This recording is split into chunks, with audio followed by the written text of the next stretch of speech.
Puji Tuhan. Mazmur 51. Dia mengaku dosa. Dia akui dosa di depan Israel, dan akhirnya mati juga. Dan Allah hadiri ketaubatannya. Daud lahir dan Salomo pun lahir.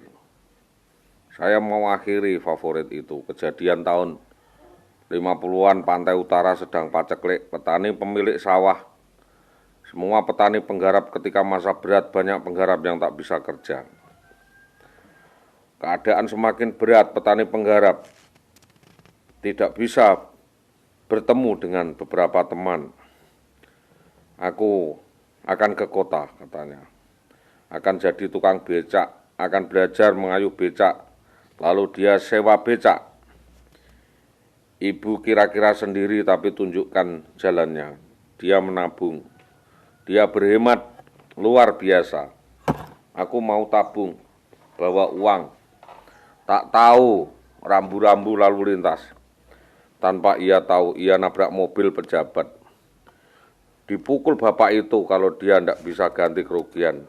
Ia mau dimasukkan ke penjara.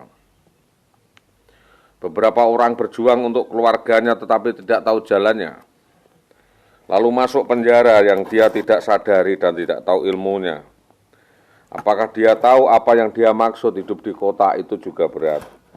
Walaupun juga hidup di desa harus rukun. Bahwa orang harus tahu diri dan mau mengaku salah. Kalau yang salah harus dihukum. Dan hukuman itu memilih sendiri. Bayar sekian dan disidang di pengadilan. Bayar sekian ribu ke bapak itu. Kalau enggak mau, masuk penjara. Pak Hakim, saya ini orang kecil, Pak Hakim, enggak pernah mimpi begini dan enggak punya apa-apa. Saya enggak mampu untuk ganti rugi. Mesti dengan apa saya mengganti?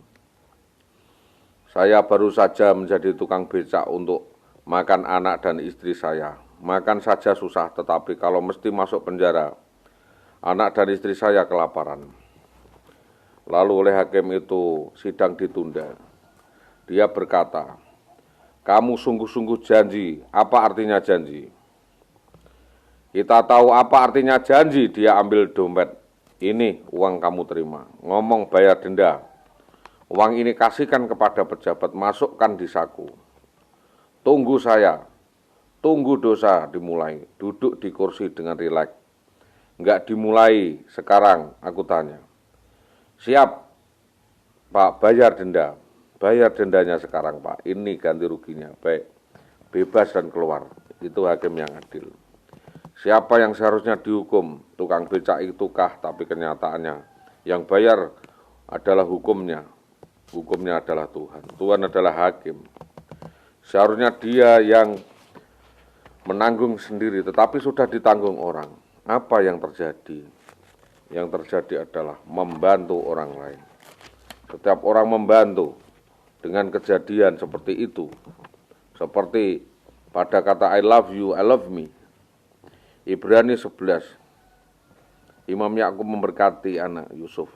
Pada zaman itu ketika ayahnya memberkati dengan tongkat, direndam dengan zat tertentu, bukan untuk alat membantu, tongkat sebagai alat pemukul, tongkat sebagai buku harian, sekerat mulai ujung bawah, dikerat sampai memenuhi tongkat. Yakub memberi sambil bersandar pada kepala tongkat. Penyembahan kepada masifnya teritorium. Kejadian Yakub sudah buta dan tidak melihat. Tangan kiri pada Efraim yang bungsu. Tanya kanan Yusuf sebagai hal yang tidak baik karena ia sebagai bungsu karena ia sudah buta. Aku tahu anakku, mungkin kau pintar. Mungkin kau pikir karena aku ini buta lalu kau bisa sewenang-wenang denganku dan meminta tongkatku. Aku tahu bagaimana aku mesti menyembah dia. Aku tahu bagaimana dia memberkati seperti apa yang dia permintakan. Hanya orang yang mengalami bergerak dengan Tuhan, mengalami arus zaman, akan menjadi singa Allah, singa betina. Bagaimana kau mengalirkan berkat, jangan takut dan egois serta gelisah. Alami Tuhan, alami Tuhan. Nanti kita akan belajar tentang akhir zaman. Sebelum masa tribulan pos, antara tengah dan belakang, antara depan dan belakang, antara awal dan akhir. Tidak terlalu tertarik. Roh Kudus, ambil buku itu, tempat yang paling diurapi. Ada statement spare time, mengutip Charles Haddon Spurgeon. Bagaimana caranya mempertahankan, membela, melindungi seekor singa betina. Kita jaga dia, kita lindungi dia dengan undang-undang. Bukan saja kerangkengnya yang kita perkuat, suruh dia keluar. Kita masih punya kebun binatang. Kalau Anda bawa golok, bunuh singa itu. Bawa golok itu untuk melindungi singa. Biarkan dia, singa, suruh keluar. Singa Yehuda. Daripada melindungi, suka besuk terus, flu terus, besuk terus, sakit terus kelihatannya singa betina. Ya, membuat singa itu jadi lumpuh. Singa-singa bisa melindungi dirinya sendiri. Singa tidak perlu dilindungi. Memang saya, apa yang saya alami sendiri, tidak perlu dilindungi. Galatia pasal 6, ayat 17.